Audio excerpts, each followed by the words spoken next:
So I'm having one of them days where everything that could go wrong has went wrong.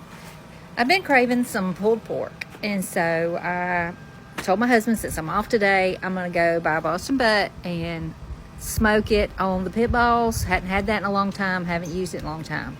I invited my neighbor. I told my neighbor, hey, let's do supper together. We got this. She's going to make some sides. I'm going to make some sides. Anyway, working out. It's going to be fun. So I go to the store. I get a piece of Boston butt, come home, get it all coated in some barbecue rub, bring it out, put it on the pit boss. I come back out about an hour later to check on the meat, and the bottom of the pit boss is on fire.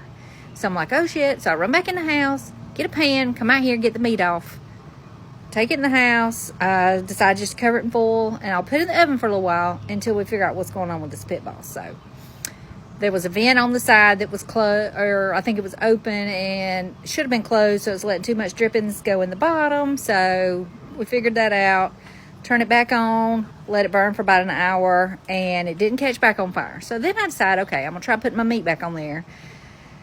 And I go in the house as I'm pulling it out of the ovens, because it was in a dish with a side about this tall.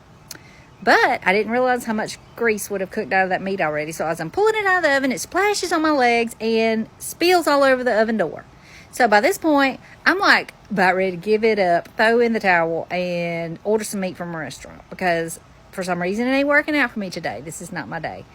But anyway, I took a minute, calmed myself down. Now I got the meat back on the smoker. No fire so far. So we'll see. It might be a little crispy, but we're going to see how it turns out. Because we having this meat for dinner. I don't care what.